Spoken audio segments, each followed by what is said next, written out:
اللهم صل على سيدنا نبينا مولانا محمد وعلى آل سيدنا محمد وبارك وسلم عليه. قال الله تبارك وتعالى في محكم تنزيله: ولقد آتينا لقمان الحكمة أن اشكر لله ومن يشكر فإنما يشكر لنفسه ومن كفر فإن الله غني حميد. صدق الله مولانا العظيم. அன்பான அல்லாஹ்வின் நல்லடியார்களே, அல்லாஹ் ரப்புல் ஆலமீன் நமக்கு செய்த மாபெரும் கருணை கிருபை, அல்லாஹ் நமக்கு ரமலானை முழுமையாக பயன்படுத்திக் கொள்ளக்கூடிய ஒரு வாய்ப்பினை கொடுத்திருக்கிறான். இந்த ரமலான் என்பது ஏனைய 11 மாதங்கள் எந்த ஒரு நொடியும் நாளும் இந்த ரமலானுடைய நாட்களுக்கும் நொடிகளுக்கும் ஈடாகாது. இதிலே நாம் செய்யக்கூடிய எந்த நல்ல அமல்களும் ஒரு மனிதன் 11 மாதங்கள் முழுவதும் செய்தாலும் கூட ரமலானில் செய்யக்கூடிய அந்த ஒரு தடவை அமலுக்கு அது ஈடாகாது. எனவே நாம் இந்த புனிதமிக்க நாட்கள் 13 நாட்கள் கழிந்து 14வது தராவீஹை நாம் முடித்திருக்கிறோம். எஞ்சிய நாட்களை நாம் நிறைந்த அமல்களோடு முழு ஈடுபாட்டோடு அந்த அமல்களை சரி செய்வதற்காக நாம் இந்த நேரங்களை பயன்படுத்திக் கொள்ள வேண்டும். நாம் இன்று திருக்குர்ஆனுடைய சூரத்துல் லுக்மான் என்ற சூறாவில் அல்லாஹ் சொல்லி இருக்கக்கூடிய லுக்மான் அலைஹிஸ்ஸலாம் அவர்களை பற்றி பார்க்க இருக்கிறோம். சையதுனா லுக்மான் அலைஹிஸ்ஸலாம் அவர்களை லுக்மான் இப்னு நாஊர் என்பதாக சொல்கிறார்கள். இவர்கள் சையதுனா அய்யூப் அலைஹிஸ்ஸலாம் அவர்களுடைய சகோதரியின் மகன் என்பதாக சொல்கிறார்கள். இன்னும் சிலர் அய்யூப் அலைஹிஸ்ஸலாம் அவர்களுடைய சின்னம்மா மகனார் என்பதாக சொல்கிறார்கள். ஆக லுக்மான் அலைஹிஸ்ஸலாம் ஒரு நபிக்கான எல்லா விதமான அற்புதத்தையும் ஆற்றலையும் நபிக்கு என்னென்னவெல்லாம் இருக்க வேண்டுமோ அது அனைத்து ஞானத்தையும் பெற்றவர்கள். அதனால் பலர் சொல்கிறார்கள் இவர்கள் நபியாக இருந்தார்கள்.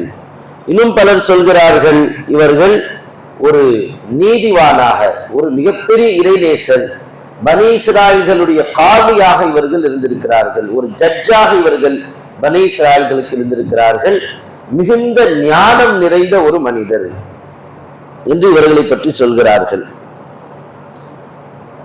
இன்னும்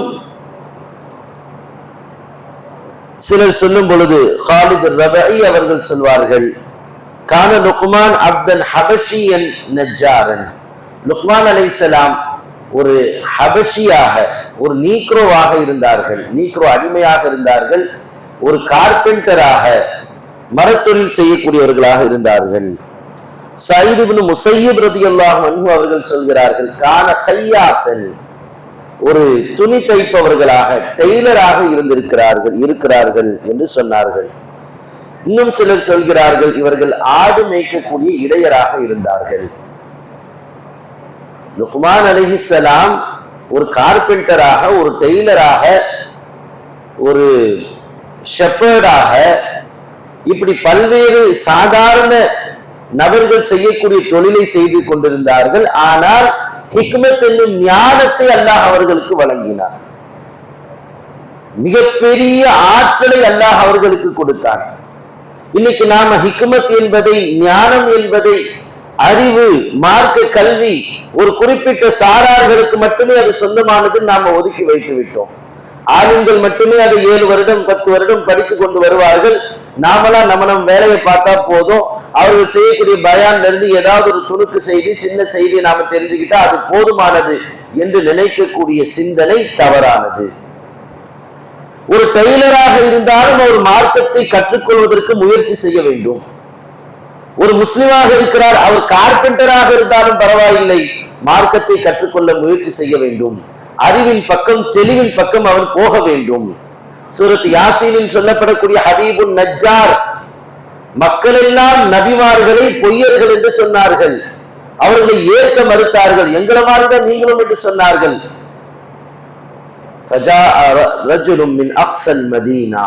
மதீனாவின் கடை, அந்த நகரத்தின் கோடியில் இருக்கக்கூடிய, எல்லையில் இருக்கக்கூடிய அந்த கார்பெண்டர், அந்த சிலைகளை வடிக்கக்கூடியவர் ஓடி வருகிறார்.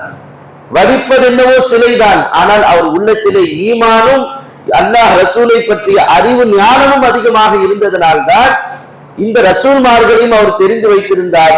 மக்கள் அவர்களை துன்புறுத்தும் பொழுது, பொய்யாக்கும் பொழுது ஓடி வந்து சொல்கிறார், யா கௌம் இத்தபிஉல் முர்ஸலீன், எனது கூட்டமே நீங்கள் ரசூல்மார்களை பின்பற்றுங்கள் என்று அவர் சொல்கிறார்.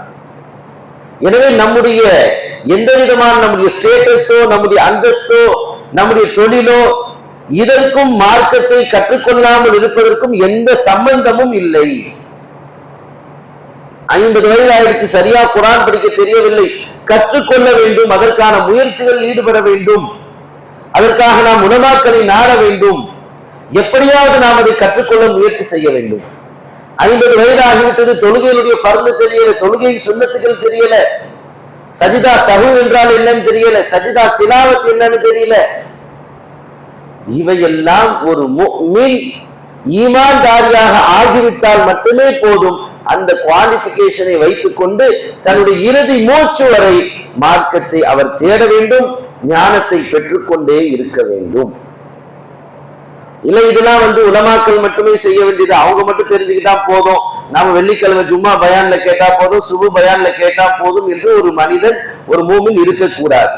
வாழ்க்கையில எல்லாத்திற்கும் ஒரு நாள் முழுக்க எப்படி நேரம் ஒதுக்குகிறோமோ, ஒரு மணி நேரம் குறைந்தபட்சம் மார்க்கத்தை படிப்பதற்கு, ஹதீஸை கற்றுக்கொள்வதற்கு, இஸ்லாமிய வரலாற்றை தெரிந்து கொள்வதற்கு, பெருமானாருடைய வரலாற்றை, சஹாபாக்களுடைய வரலாற்றை, ஆன்மீக கருத்துக்களை தெரிந்து கொள்வதற்கு நாம் 1 மணி நேரம் கட்டாயம் ஒதுக்க வேண்டும். இது முஸ்லிம் உம்மத்தின் மீது கடமையான ஒன்று. எப்பொழுது ஒரு சமூகம் தான் சார்ந்த, தன் சமயம் சார்ந்த, மார்க்கம் சார்ந்த ஞானத்தை இழந்து விடுகிறதோ அப்பொழுது நம்மீது அடக்குமுறையாளர்கள், கொடுமையாளர்கள் கட்டவிழ்த்து விடப்படுவார்கள். எப்பொழுது நாம் இந்த இல்மு ஞானத்தை விட்டுவிட்டு அறியாமையோடு வாழ துவங்கி விடுகிறோமோ அப்பவே நாம் அழிவின் பாதையில் போய்கொண்டிருக்கிறோம் என்பதற்கான அர்த்தம். எனவே லுக்மான் அலைஹிஸ்ஸலாம் ஒரு சாதாரண கார்பெண்டர், சாதாரண டெய்லர், சாதாரண ஒரு ஆடு மேய்ப்பவர், ஆனால் பனி இஸ்ராயலுடைய காதியாக அவர்கள் மாறிவிட்டார்கள். ஒரு மனிதர் கேட்கிறார், இவ்வளவு அழகாக நீங்கள் ஞானத்தை பற்றி பேசுகிறீர்களே லுக்மான் அவர்களே, ஆனால் நீங்கள் ஆடு மேய்ப்பவர் தானே, வாயை திறந்தால் இப்படி முத்துக்கள் கொட்டுவதை போல் ஞான கருத்துக்களை கொட்டுகிறீர்களே, அறிவார்ந்த விஷயங்களை பேசுகிறீர்களே, ஒரு ஆடு மேய்ப்போர் எப்படி இப்படிப்பட்ட ஞானத்தை பெற முடியும் என்று கேட்கும் பொழுது லுக்மான் அலைஹிஸ்ஸலாம் சொன்னார்கள், பிஸ்ஸித்கில் ஹதீஸ், நான் நாவை திறந்தால் உண்மையை மட்டுமே பேசுவேன். இரண்டாவது சொன்னார்கள், வஅதாஉல் அமானா, என்னிடத்தில் அமானத்துடைய பொருட்கள் தரப்பட்டால் நான் அதற்கான சரியான, அதை பாதுகாத்து சரியான வகையில் நான் அதை நிறைவேற்றி விடுவேன். இன்னைக்கு அமானத்துகள் எப்படி பாதுகாக்கப்படுகின்றன? அமானத்துகள் என்று சொன்னால் ஒரு விஷயத்தை நமக்கு ரகசியமாக சொல்லப்படுகிறது, அதுவும் அமானத்து தான். ஒரு பொருளை கொஞ்ச நேரம் இதை வச்சுக்கப்பா என்று சொல்லப்படுது, அந்த பொருளை அப்படியே வைத்து மறுபடியும் திரும்ப கொடுப்பது அமானத். ஒரு ரகசியமான விஷயம் நம்மிடம் சொல்லப்படுகிறது, அந்த ரகசிய விஷயத்தை நாம் மறைத்து வைப்பது அமானத்.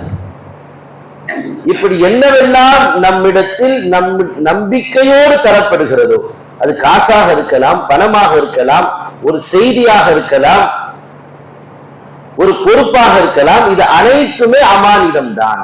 அந்த அமானிதத்தை நாம் சரியான முறையில் அதை பேணி பாதுகாத்து மறுபடியும் திரும்பி தர வேண்டும். வஅதாஉல் அமானா. மூன்றாவது சொன்னார்கள், வதர்கு மா லா யஅனீனி, எதையெல்லாம் எனக்கு தேவையில்லையோ அந்த விஷயத்தை விட்டு விடுவேன். 2 பேர் பேசிட்டு இருக்கிறாங்க, ஏதோ என்னப்பா என்னப்பா என்னாச்சு என்னாச்சு என்று நான் போய் கேட்க மாட்டேன். ஏதோ பரபரப்பாக 4 பேர் ஓடிக்கொண்டிருக்கிறார்கள், என்ன நடந்தது என்று நான் கேட்க மாட்டேன். ஏதோ தேவையான விஷயமாக இருந்தால் அதை தெரிந்து கொள்வேன். எனக்கு எது தேவை இல்லையோ, பெருமானார் ஸல்லல்லாஹு அலைஹி வஸல்லம் சொல்வார்கள், மின் ஹுஸ்னி இஸ்லாமில் மர்இ, ஒரு மனிதனுடைய இஸ்லாத்தில் மிக அழகானது என்ன தெரியுமா? அவன் ரொம்ப அழகிய முஸ்லிம், ரொம்ப அற்புதமான முஸ்லிம், அவன் கரெக்டா இஸ்லாத்தை ஃபாலோ பண்ணுகிறார் என்பதற்கான அடையாளங்களில் ஒன்றுதான் தர்குஹு மா லா யானி, அவருக்கு எது தேவையில்லையோ அதை விட்டு விடுவது. ஆனா இன்னைக்கு எப்படி இருக்கிறது காலம்? எதுவெல்லாம் தேவையில்லையோ அதிலே நேரத்தை வீணடித்துக் கொண்டிருக்கிறது சமூகம். நாடகத்தை பார்க்கிறார்கள், சினிமாவை பார்க்கிறார்கள், செய்தியை பார்க்கிறார்கள், இன்ஸ்டாகிராமை பார்க்கிறாங்க, சோசியல் மீடியாலேயே கிடக்கிறாங்க. தேவையில்லாத விஷயத்தில் தன்னுடைய மிகுடமான நேரத்தை செலவிட்டு விட்டு இது போன்ற நல்ல விஷயத்தை கேட்கும் பொழுது தப்சீர்களை, ஹதீஸ்களை, மார்க்கம் சார்ந்த விஷயங்களை அதற்கான நேரத்தை ஒதுக்குவதில்லை. சரி, சோசியல் மீடியால யூடியூப்ல ஏதோ ஒரு வீடியோ பார்க்கிறாங்க, அது அவனுடைய கேரியர் சம்பந்தமாக, அவன் கரியரை டெவலப் பண்ணக்கூடியதாக இருக்குதா, அவர் பிசினஸ் டெவலப் பண்ணக்கூடியதா இருக்குதா, அவர் துறை சார்ந்த ஏதாவது விஷயமா இருக்குதா? அதுவும் கிடையாது. நேரத்தை போக்க வேண்டும் என்பதற்காக ஏதாவது ஒரு முசீபத்தை பார்த்து கொண்டிருப்பது, சிரிச்சுக்கிட்டு இருக்கிறது, ஒரு பரபரப்பான விஷயத்தை பார்ப்பது, அதை 4 பேருக்கு பகிர்வது, இப்படிப்பட்ட தேவையற்ற விஷயத்தில் தான் இன்று நம்முடைய சமூகம் அதிகமாக நேரத்தை செலவிடுகிறது. இதன் காரணத்தினால் மார்க்கத்தினுடைய ஞானம், ஹிக்மத், அறிவு கொடுக்கப்படுவது குறைந்து விட்ட சமுதாயமாக முஸ்லிம்கள் மாறிவிட்டார்கள். லுக்மான் அலைஹிஸ்ஸலாம் ஒரு நீக்ரோ, ஒரு அடிமை, ஒரு சாதாரண தொழில் செய்பவர் இருந்தாலும் இந்த 3 குவாலிட்டி, இந்த அற்புதமான 3 விஷயங்கள், உண்மையே பேசுவார்கள், அமானிதத்தை சரியாக அவர்கள் திருப்பி ஒப்படைப்பார்கள், தனக்கு தேவையில்லாத விஷயத்தை விட்டு விடுவார்கள். இந்த 3 காரணத்தினால் நான் இந்த ஞானத்தை கொடுக்கப்பட்டேன் என்று அவர்கள் சொல்வார்கள். இந்த லுக்மான் அலைஹிஸ்ஸலாம் தன்னுடைய மகனுக்கு சொல்லக்கூடிய அற்புதமான உபதேசத்தை அல்லாஹ் ஒவ்வொன்றாக சொல்லிக் கொண்டே வருகிறான். மிக அற்புதமான அழகான உபதேசங்கள். இன்ஷா அல்லாஹ் இந்த உபதேசங்களை நாம் நாளை பார்ப்போம். எனவே மார்க்கம் சார்ந்த விஷயத்திலே, அறிவை தேடிக்கொள்ளக்கூடிய விஷயத்திலே, குர்ஆன் ஹதீஸை பற்றி அறிந்து கொள்ளக்கூடிய விஷயத்திலே நாம் அதிகமான கவனங்கள் செலுத்த வேண்டும். வெறும் யூடியூபை பார்த்து ஏதாவது 4 பயானை மட்டும் கற்றுக்கொள்வது என்பதல்ல.